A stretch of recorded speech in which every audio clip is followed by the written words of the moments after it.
병립태행은 소탐대실이다. 명분도 잃고 실리도 잃는다.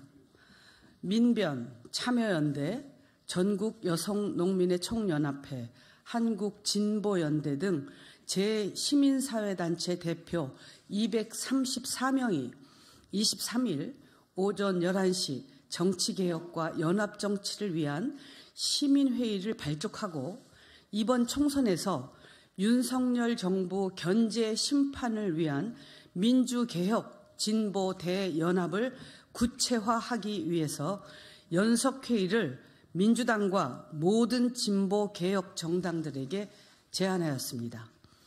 우리 민주당 의원들은 제시민사회단체가 일치된 목소리로 제시한 위 제안을 지지, 환영하고 우리 민주당이 선거연합 논의에 적극적으로 임해야 한다고 생각합니다. 이번 총선은 집권 1년 반 만에 국정운영과 민생을 파탄의 지경으로 몰아넣은 윤석열 정부를 중간평가하고 이를 견제 심판하는 선거가 되어야 합니다. 그래야만 앞으로 3년 동안 대한민국 공동체가 더 나락으로 떨어지는 것을 막을 수 있습니다. 그럼에도 불구하고 최근 정치공학적인 제3지대 빅텐트론, 정책과 가치보다는 단순한 인물 대결 구도를 부각시키는 일부 시도 등으로 총선 구도가 흔들릴 조짐이 보입니다. 민주당이 국힘과 야합해서 병립형으로 돌아간다면 민주진영 분열에 명분을 주는 것이며 윤석열 심판 민심을 분열시키는 악수 중의 악수입니다. 대의명분 없는 약속 대련이라는 프레임으로 공격 대상이 될 수밖에 없으며 선거 기간 내내 제3지대 그리고 시민단체 등의 공세에 시달리게 될 것입니다.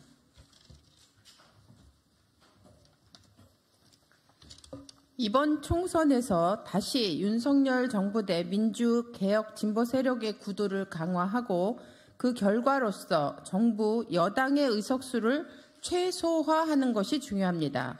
특히 위 민주개혁 진보 대연합 제안은 지역구에서의 연합, 정책 연합, 비례후보 추천에서의 연합 등을 포괄하고 있습니다.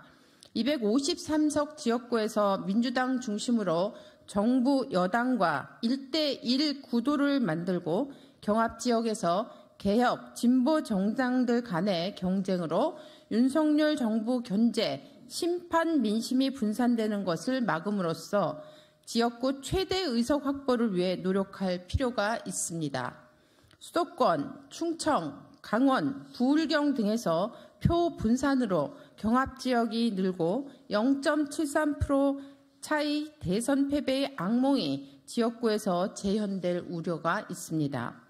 또한 이는 검찰을 이용한 윤석열 정부식 증오 정치와 우리 민주당의 내부 분열로 정치 혐오와 냉소가 조장되고 투표율이 낮아져서 민의가 왜곡될 위험성을 막는 길이기도 합니다. 여러 정당의 연대, 연합을 통해 다양한 유권자들을 투표장으로 불러 투표율을 높이고 민주주의 위기가 심화되지 않도록 막아야 합니다.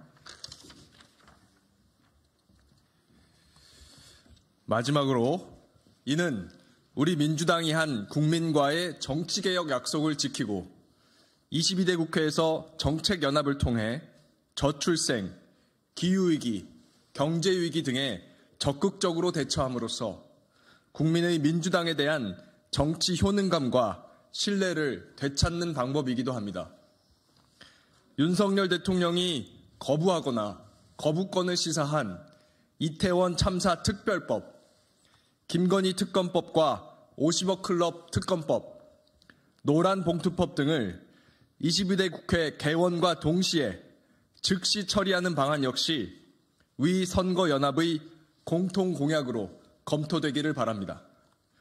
그동안 비례선거제에 대한 당내 논의가 충분히 이뤄진 만큼 지도부를 중심으로 제도적인 결단이 지체 없이 이뤄지고 총선, 민주개혁, 진보 대연합 논의에 우리 민주당이 적극적으로 임할 수 있기를 바랍니다.